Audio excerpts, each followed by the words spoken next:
在廣州越秀區先烈中路的農蔭深處，一條刻着伍烈士墓道的小徑，串聯起鬧市與寧靜。毗鄰張文達墓的華僑伍烈士墓，佔地948平方米，在車水馬龍間靜靜矗立，守護着5位南洋華僑的蹤魂。他沒有黃花崗的姓名，卻以獨特的僑胞底色，書寫着一段跨越重洋的革命悲歌。每一塊碑石，每一方青磚，都盡刻着愛國二字的滾燙重量。墓地隱藏的故事要回溯至1922年的盛夏6月16日，曾被孫中山倚重的粵軍將領陳景明發動叛亂，炮轟總統府，將革命先驅逼上永豐南，共和事業危在旦夕。消息傳至南洋，遠在馬來亞、霹靂等地的5位華僑悲憤難平，他們本是遠離故土的謀生者，卻始終心繫祖國命運，早已追隨孫中山，為革命奔走募捐，布置會場，早已將個人安危置之度外。為首的謝伯堯是霹靂華僑中的骨幹，性格剛烈，對陳景明的背叛恨之入骨。江門堂下的鄧伯堯早年赴馬來亞謀生，從雜貨店打工仔成長為革命中堅，堅毅果敢。還有鄭恆果、譚振雄、范雲，同樣扎根南洋的僑胞，懷揣為國效命的赤誠，與謝伯堯秘密結盟。他們在南洋同僑俱樂部徹夜商議，立下誓言，歸國刺殺陳景明，為民除害，捍衛共和。那時的他們明知前路兇險，卻毫無退縮，跨越南海風浪，重返故土廣州。他們秘密聯絡革命機關，部署行刺計劃，每一步都走得小心翼翼。7月16日，因叛徒告密，5人不幸被捕，次日便被叛軍殘忍殺害，遺體暴屍白雲山麓，無人敢收殮。5位熱血僑胞用生命踐行了到死不顧的革命誓言，年僅30餘歲，將最鮮活的年華獻給了祖國的共和事業。5位烈士犧牲後，恐懼籠罩着廣州城。陳景明的叛軍四處搜捕革命黨人，稍有牽連便會招致滅頂之災。但南洋僑胞們沒有忘記5位戰友的恩情，一群心懷敬意的華僑革命黨人，冒着生命危險，深夜潛入白雲山，悄悄修煉5具遺體，秘密殮葬在山麓之下。為了保護母子不被敵人破壞，也為了避免親友遭受株連，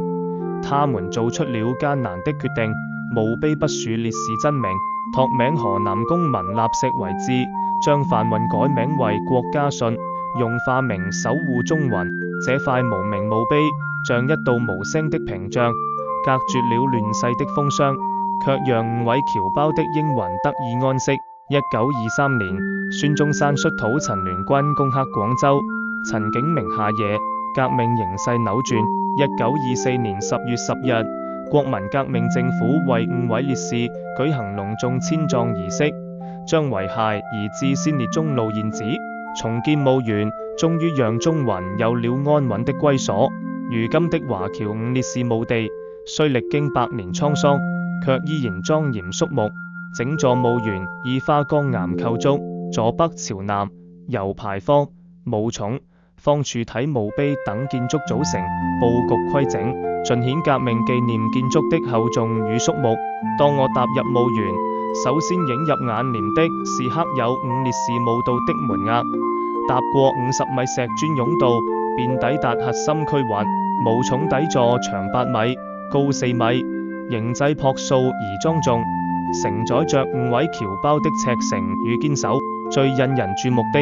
是正中方柱體墓碑，正面是孫中山先生親書的伍烈士之墓5個大字，不力蒼勁，有勁有力，歷經百年依舊熠熠生輝。每一筆都凝聚着對烈士的崇敬與緬懷。墓碑後方盡刻着胡漢民撰文並手書的伍烈士墓碑記，詳細記述了5位華僑的革命事蹟，字裏行間滿是對他們的頌揚。墓旁還流傳着最初安葬時的河南公民立石原碑，以及孫中山秘書林夕勉撰寫的碑文。那句激昂大義、到死不顧，精準概括了五烈士的崇高氣節，成為後人銘記他們的精神坐標。這些碑石是歷史的活化石，從隱名立石到孫中山提碑，從胡漢民撰文到林夕免作序，每一塊碑都串聯起一段波瀾壯闊的革命史，見證着華僑與祖國同呼吸共命運的深厚聯結。從1924年遷葬至今，華僑五烈士墓走過了百餘年風雨，他見證了民國的動盪，躲過了戰火的摧殘，也歷經了歲月的洗禮。文革期間，墓園部分建築曾遭破壞，用地被侵佔，珍貴的歷史遺存面臨損毀風險。1981年，廣州市政府啟動修繕工程，收回被佔用土地，修復受損建築，讓這座英烈墓園重煥生機。1983年，華僑五烈士墓被列為廣州市文物保護單位。2024年，又被納入市級管理的烈士紀念設施保護範圍，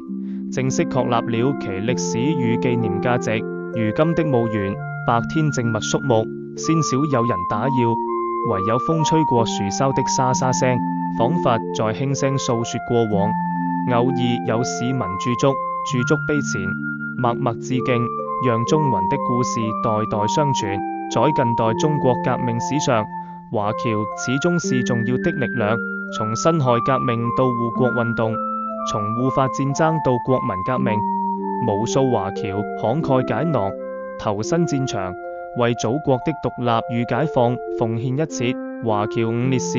正是這支僑胞革命隊伍中的縮影，他們沒有顯赫的官職，沒有耀眼的光環，卻以最樸素的赤誠書寫了最動人的革命篇章。如今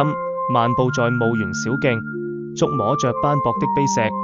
彷彿能穿越時空，看到5位僑胞在南洋為革命奔走的身影，看到他們歸國赴難的決絕，看到他們犧牲後僑胞們深夜護骨的心情。他們的名字或許不被大眾熟知，但他們的精神早已融入南粵大地的血脈，成為激勵後人的寶貴財富。